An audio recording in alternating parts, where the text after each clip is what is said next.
지금 내가 가로 열고 닫은 부분에서 알 수 있는 게 뭐야? 옆에 조그만한 글씨 내가 아마 표시를 해달라고 했을 텐데 서준아, 전쟁이 진행되면서 좌우익 대립이 극에 달하고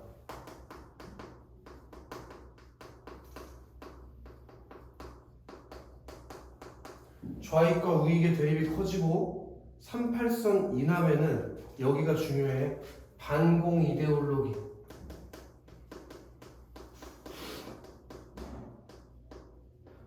그게 아주 멀리 퍼져 있었다는 거예요. 여기가 중요해. 그렇게 전쟁 이후에 저기 누구지? 태어나 38선 이남, 즉 남한이지. 남한의 좌익과 우익의 대립이 심화됐고 반공산주의에 대한 이데올로기가 넓게 퍼져 있어서 누구에 대한 소식만 있다고? 우리나라가 이긴 소식만 벽보에 걸어놨다 이거야. 근데 그런 내용에 대해서 어린 권호가 이해하겠어? 못하겠어? 이해할 수가 없는 거지. 쉽게 이해됐나? 더 가도 되겠어 서준? 낡은 양복 차림의 중절모를 눌렀으면 꽤 유식해 보이는 아저씨가 곁에서 소리내어 벽보를 읽고 있는 중이었다. 나는 아저씨에게 바로 네모 쳐드릴 거예요. 선멸. 그게 무슨 뜻이냐고 물어보았다. 몽땅 씨를 말리는 뜻이라고 아저씨가 시원스럽게 대답했다. 그럼 또 아마 네모 쳐주겠지? 괴멸. 괴멸은 무슨 뜻이냐고 다시 물어봤다. 아저씨는 잠시 뜸을 들이더만 겨우 씨만 남기고 나머지는 모두 다 때려잡는 거라고 알려줬다. 언젠가 벽보에 자주 등장하는 그 말의 뜻을 아버지한테 물어본 적이 있었다. 아버지는 다짜고짜 화부터 버럭내시면서 쥐바보만한 녀석이 그런 건 알아서 어디다 쓰려고 묻느냐고 욕설이나 다름없는 상스러운 말이니까 굳이 알 필요도 없다고 사정없이 윽박지르는 것이었다. 그렇게 아버지가 왜 화를 내 갑자기? 그건 전쟁과 선멸 무슨 뜻인지 말해주면 되지 않아? 근데 아빠가 왜 화를 냈어? 몰라서. 아, 그 단어 뜻을 몰라서? 신박하네. 야, 누구야? 태연이 여기였을까? 그런 단어를 내가 아버지한테 질문했을 때 아버지가 나한테 화를 냈대. 왜 화냈냐고 아빠가. 전쟁이랑 관련된 내용을 어린아이가 알면 좋아 나빠? 그러니까 모르기를 바라는 마음 아니야? 거기 조그마한 글씨에 밑줄 좀 칠까? 냉혹하고 잔인한 전쟁의 실상을 아들이 모르기를 바라는 마음.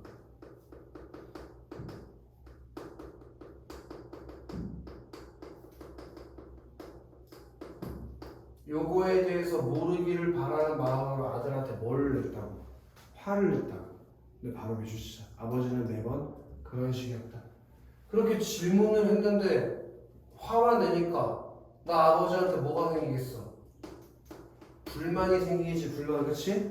그걸 이렇게 표현한 거야. 질문에 답을 안 해주고 화만 내는 아버지에 대한 불만. 이해되셨어 서준? 자, 왼쪽에 핵심 정리의 별표 한 3개 치라고 얘기했던 것 같은데 서준은 지금 현재 작품에 드러난 시대사회적 배경이 한국 전쟁 당시 상황을 보여준다고 했지 서준? 자, 밥을 훔쳐먹을 정도로 전쟁으로 인해서 어떤 사람들이 많았었다고 서준? 굶주린 사람. 그리고 전쟁이 오랫동안 교착 상태에 빠지고 전쟁에 대한 편파적 보도를 하고 있었고 선멸이나 괴멸같이 잔인하고 폭력적인 언어를 일상적으로 사용하고 있는 1950년부터 53년까지 있었던 한국 전쟁 당시를 이 소설의 배경으로 삼고 있다 이거야. 이해되나? 태양? 그래서 이 소설의 시대적 배경이 언제라고 서준? 한국 전쟁.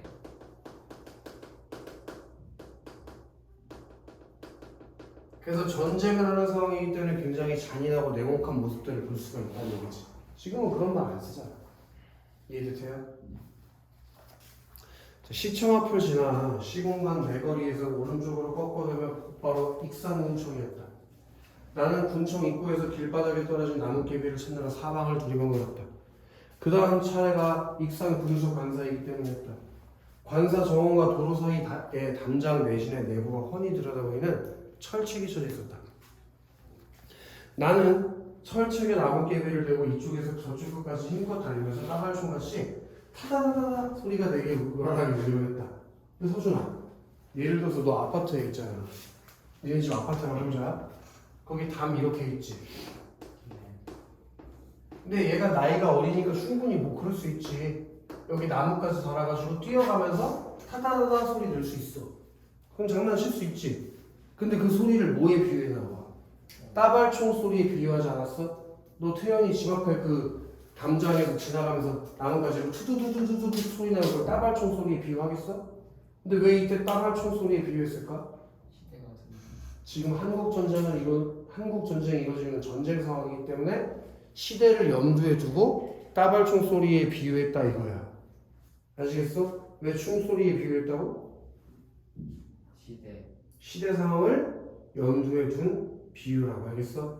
네. 그다음 거기 또 중요하게 나왔네. 익산이라는 곳에다가 네모 하나 때려야겠네.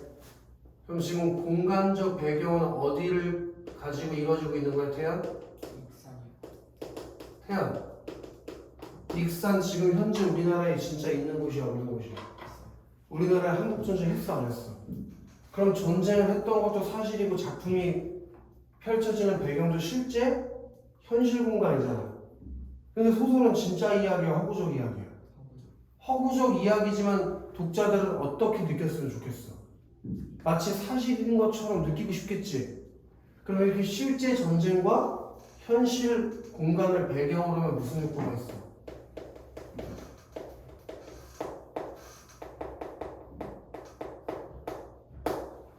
사실성과 현장감을 부여하는 효과가 있다 이거예요. 아시겠어, 태연? 그리고 꼭 기억해야지. 거기도 써있네. 구체적인 지명을 사용해서 작품의 사실성을 높인다고 써있네. 그치, 서준? 네. 더 해도 돼? 네. 관사 철책에 나뭇개비를 막 갖다 대려다 말고 나는 갑자기 손놀림을 멈췄다.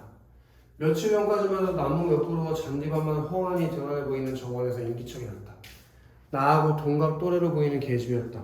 화사한 꽁순이 원피스 차림에 정갈하게 단발머리라는 계집애가 한 손에 하얀 고무공을 쥔 채 양팔을 앞으로 나란히 뻗은 괴상 열악한 자세로 도로 쪽을 향해 소리 없이 다가오는 중이었다. 그럼 이제 누굴 만나게 됐어, 태연? 돼지배요. 계집애를 만나게 됐지, 계집애, 그치? 그럼 지금 내가 계집애를 본 게 몇 번째 만남이지? 지금?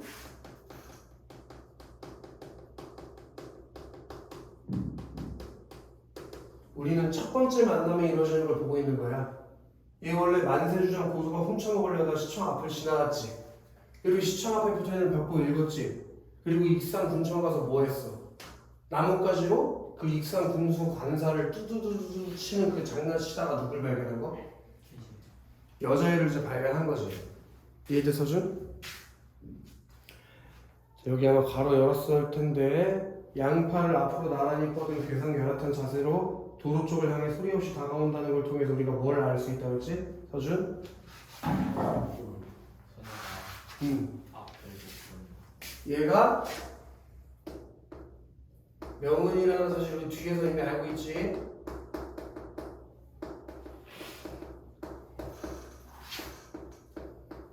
앞을 보지 못하는 상황이라는 걸 암시하는 거. 그 다음에 태연아, 요 계집애도 중심인물이야, 보조인물이야? 중심. 얘도 중심인물이니까 이 소설의 중심이, 사건의 중심이 되는 인물은 나랑 계집애 두 명 맞지, 그치? 근데 이제 나랑 그 계집애랑 지금 몇 번째 만남에 대해서 얘기해 주겠는 거야, 서준. 첫 번째. 좋아. 계집애가 황금빛 잔디밭 위로 하얀 공을 도로로 굴리면서 말했다. 나비야, 나비야. 공은 잔디밭과 철책이 만나는 지점에서 정확히 구르기를 멈췄다. 내가 철책 틈새로 손을 집어넣으면 충분히 공이 닿을 만한 자리였다. 뜬금없이 웬 나비 타령인가 의아해서 나는 계집애의 행동거지를 주의 깊게 살폈다. 그때였다. 얼룩 고양이 한 마리가 종원수가지에서 잔디밭 위로 햇솜뭉치처럼 사뿐히 내려앉더니만 고양이 달려왔다. 고양이는 철책 너머에 버티고 서 있는 웬 낯선 사람을 뒤늦게 발견하고는 갑자기 다름질을 멈췄다. 녀석은 노란 눈동자에 잔뜩 경계의 빛을 감아 나를 노려보았다. 나는 뾰족한 근거도 없으면서 옷차림과 용모만으로 계집애를 했던 서울아이라고 단정해버렸다. 그리고 서울내기들은 제 아무리 똑똑한 척 해봤자 모르는 게 많아서 탈이라고 속으로 비웃었다. 봐봐봐. 내가 계집애를 처음 만났을 때 내가 걔를 어떻게 했다고? 비웃었다고. 왜? 멀쩡한 고양이를 나비라고 부르더니. 그럼 나비는 뭐라고 불러야 된단 말인가? 이렇게 시골 청년인 내가 서울화를 봤을 때 걔에 대해서 뭘 가지고 있다고? 부정적, 이렇게 표시돼 있어야 돼. 시각과 걔보다 우월하다고 생각하는 마음, 이런 걸 가지고 있었다는 걸 기억해야지, 그치? 왜 그렇게 생각했는데? 고양이를 보고 그 앞을 보지 못하는 것 같은 여자애가 뭐라고 불러서? 나비. 그치, 너 나비 보고 고양이라고 부르진 않잖아. 이 새끼도 멍청한 새끼지, 그치? 걔가 고양이 이름이 나비겠지. 설마 진짜 나비가 나비라고 생각했겠어? 그건 아니지 않잖아, 그치? 거기 누구 뭔가 수상쩍은 흰새를 쓰는지 계집애가 내 쪽으로 멀뚱멀뚱 건너다 보며 위아래 입술을 연방 닮아걸었다. 계집애의 행동을 훔쳐보다 들킨 것이 창피해서 나는 슬금슬금 뒤쪽을 훔치기 시작했다. 계집애의 눈길이 내 움직임을 제대로 따라잡지 못했다. 왜? 계집애는 눈이 안 보이는 사람이니까. 자, 다음 장 넘어가도 되겠지? 거기 누구? 지금 누가 있는 거 같긴 한데 대답을 해줘, 안 해줘? 아니. 그럼 어떤 마음이 들었을까? 여자애는 지금 어떤 마음이 들었어? 여자애가 지금 어떤 마음을 느끼고 있어? 불안한 마음에다 통해서 불안한 사람이 있는데 대답을 안 해주니까 불안하지. 앞도 안 보이는데.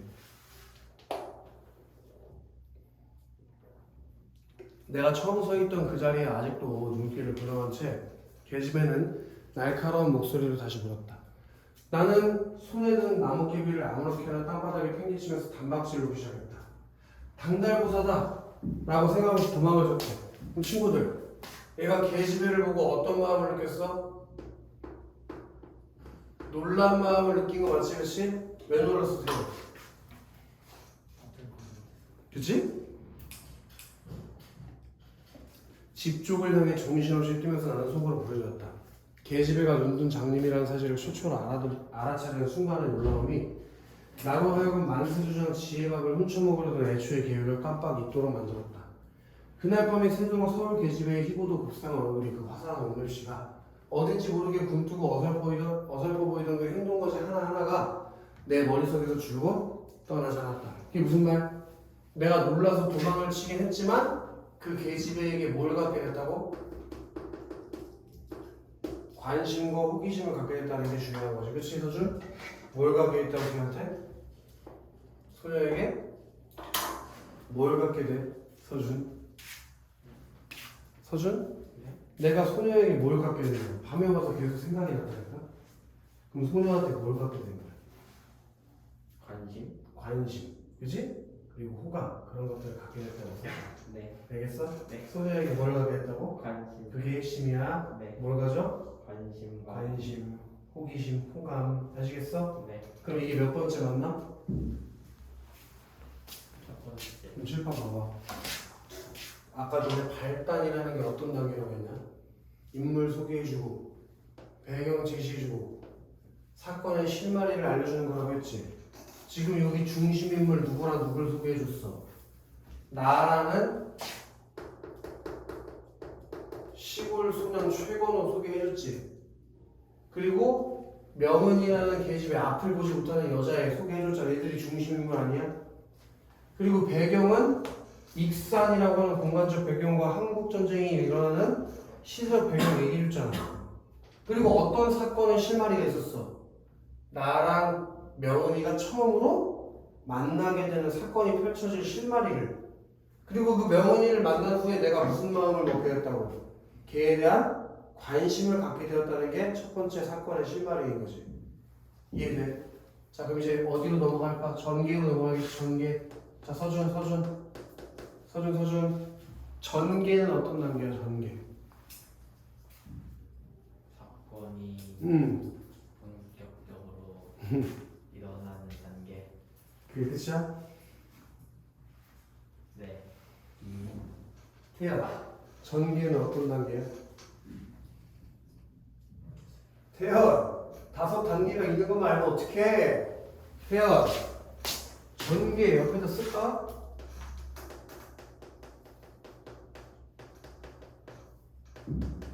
사건이 진행되면서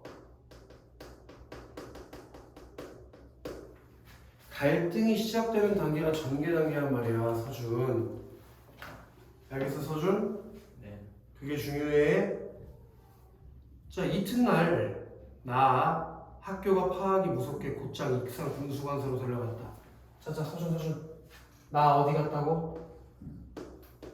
익산 군수관서. 거기 내고 쳤냐? 근데 왜 학교 끝나자마자 거기 갔을까? 불려고 누구를? 명훈이. 그치? 그 여자애 보려고 익산 군수관서 간 거 맞지, 그치? 그럼 그만큼 나는 이 명훈이에 대한 뭘 가지고 있다는 얘기야? 이 명훈이에 대한 호기심, 관심이 굉장히 컸다는 얘기겠지, 그치? 서준이도 만약에 그런 일 없겠지만 좋아하는 여자애가 생겨가지고 학교 일찍 끝나는 날이다. 그럼 걔 만나러 엄청 빨리 뛰어갈 수 있지, 그치? 그런 일이 일어날지 안 일어날지 모르지만 관사 정원에서는 전날과 똑같은 상황이 되풀이되고 있었다. 계집애는 양팔을 앞으로 나란히 뻗은 부자연스러운 자세로 거리를 재기 위함인 듯 몇 발짝 조금 조심스럽게 걷다가는 공을 잔디밭 뒤로 도루로 굴렸다. 나비야. 아마도 철칙 너무 낯선 사람에 대한 경계심 때문인 듯 나비란 놈은 정원수 가지들 사이에 몸을 숨긴 채 꼼짝도 않고 야옹야옹 울어대기만 했다. 공은 전날과 마찬가지로 잔디밭과 철책이 만나는 지점에 거의 정확하게 멈춰 있었다. 나는 통탕거리는 가슴을 애써 누르면서 철퇴 틈 사이에 손을 넣어 공을 집어들었다. 그리고 계집애한테 던져주었다. 그렇게 첫 번째 만났을 때보다 훨씬 더 어떤 행동을 하겠다는 게 중요해. 적극적으로 행동을 하게 되었다는 게 중요하지, 그치? 태연? 처음 만났을 때부터 더 훨씬 어떻게 해? 이해됐나? 공이 발치에 가까이 떨어지는 순간 계집애의 얼굴에는 놀라움인지 반가움일지 모른 괴상이 아랫한 표정이 떠올랐다. 거기 누구? 사람이요? 아, 어째 바로 그애? 계집애는 말 한마디로 상대방을 단박에 알아맞혔다. 거기 조그마한 표시가 돼 있어야 될 것 같아. 그래서 내가 여자애한테 무슨 마음을 느꼈다고? 신기함을 느꼈다. 이거 눈도 안 보이는 애가 목소리만 듣고 단박에 알아맞추니까. 알겠어, 저는? 난 널 알아. 나이는 나랑 비슷해. 키는 나보다 조금 커. 그리고 얼굴이 아주 못생긴 애야. 앞이 보이지도 않으면서. 그럼 36쪽으로 가보자. 36쪽. 자, 서준. 작품의 공간적 배경 한번 읽어볼래? 전하을 알리는 시청 게시판 벽돌을 행인들이 읽음. 만세 주장 고두밥을 아이들이 훔쳐먹음. 나가 괴멸 선멸과 같은 말을 일정적으로 사용함. 그런 걸 봤을 때 태연, 한국 전쟁 당시에 어디가 공간적 배경이라고? 전북 익산. 네모칠게요. 전북 익산. 근데 서준, 익산이면 전쟁이랑 가까운 곳이야, 먼 곳이야? 그 전쟁의 피해가 전선에서 멀리 떨어진 후방 마을에까지 그리고 순수한 아이들에게 미친다는 사실을 통해 밑줄 쳐야 돼요. 전쟁의 폭력성을 더 효과적으로 전달. 왜 하필 봐봐. 우리나라에 도시 많지 않냐? 전쟁의 폭력성을 보여주기 위해서 예를 들어 철원으로 할 수 있잖아. 철원이 직접적으로 전쟁이 일어나는 곳이니까. 오케이? 근데 왜 굳이 전라북도 익산을 공간적 배경으로 삼았대 작가가? 그렇게 한 이유가 순수한 아이들에게까지 그 전쟁에 영향을 미친다는 사실을 통해서 전쟁의 폭력성을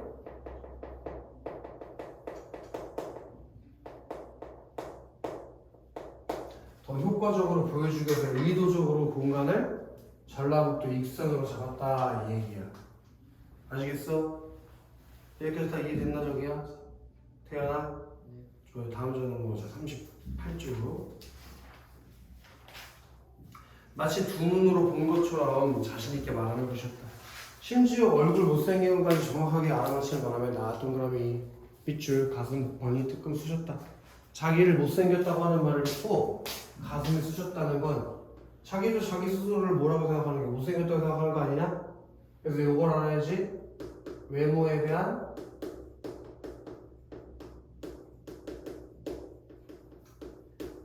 열등감을 좀 가지고 있다는 거. 어차피 눈 안 보이는 사람인데 뭘. 여기서 서준. 양팔을 앞으로 나란히 뻗지 않은 정상적인 자세로 걷느라고 철책까지 다다르는데 반나절은 좋게 걸리는 듯했다. 못생겼다고 해서 미안해. 그냥 괜히 해본 소리야. 못생기게 사실이라고 하마터면 나는 실토할 뻔했다. 생기다만 얼굴 같다고 모두들 나를 놀래대곤 했으니까. 그렇게 나 어떤 성격이라는 거 중요한 거지. 솔직하고 순수한 성격을 가지고 있는 사람이라는 거 정리가 돼야지, 그치? 너가 아버지가 군수냐?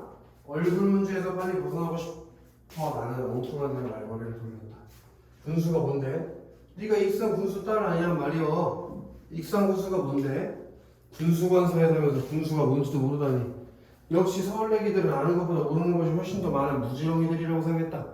서울내기들한테 잠자리면 무조건 다 잠자리에 지나지 않을 뿐이었다. 실잠자리, 기생잠자리, 비단잠자리, 고추잠자리, 된장잠자리, 쌈잠자리, 보리잠자리, 밀잠자리, 말잠자리, 호랑잠자리 등등 가지각색의 수많은 잠자리가 세상에 있는 줄을 꿈에도 모르는 벅구 바보들이었다. 그런 거 잘 몰라. 외갓집 식구들이 가자는 대로 그냥 여기까지 따라와서 뿐이야. 그 집에 가 힘들어만 어쩌고 죽은 거였다. 어쩌다가 그렇고 당달봉사가 되어버렸더냐? 나는 용기 내어서 간판부터 줄고 품어오는 눈을 입 밖으로 쑥 털어냈다. 당달봉사가 뭔데? 역시 서울내기라서 별 수 없었다. 난 당달봉사가 어떤 건지 설명해주려고 철책에 바싹 달아붙었다. 그 순간 뭔가 이상한 낌새가 퍼뜩 느껴졌다. 나는 반사적으로 고개를 휙 돌려 관사 쪽을 살펴봤다. 그랬더니 누가 발견됐대 저기야? 태연아? 머리가 희끗희끗한 노파.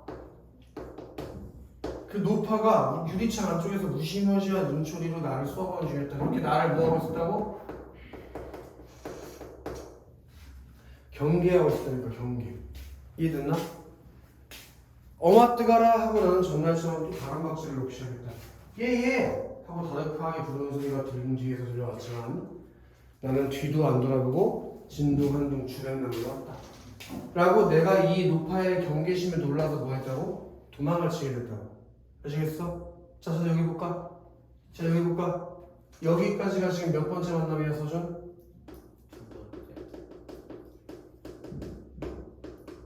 첫 번째 만남은 어떻게 이루어졌어? 내가 만세주장 고두밥 훔쳐먹으러 가는 길에 우연하게 만나게 되지. 두 번째 만남에는 좀 다르지 않아? 두 번째 만남은 어떻게 이루어졌어? 그 다음날까지 내가 계속 궁금해하다 먼저 찾아갔잖아, 그치? 그리고 심지어 뭐가 이루어졌어? 약간의 대화가 이루어졌지. 그럼 훨씬 더 이제 그 둘의 사이가 좀 더 어떻게 됐다고 볼 수 있어. 가까워졌다고 볼 수 있겠지. 그 전보다는 대화를 했으니까. 이해될 테야? 이렇게 두 번째 만남까지 정리가 되면 돼. 좋아. 그래서 조금만 쉬었다 가자. 한 10분 정도만 쉬었다 가자.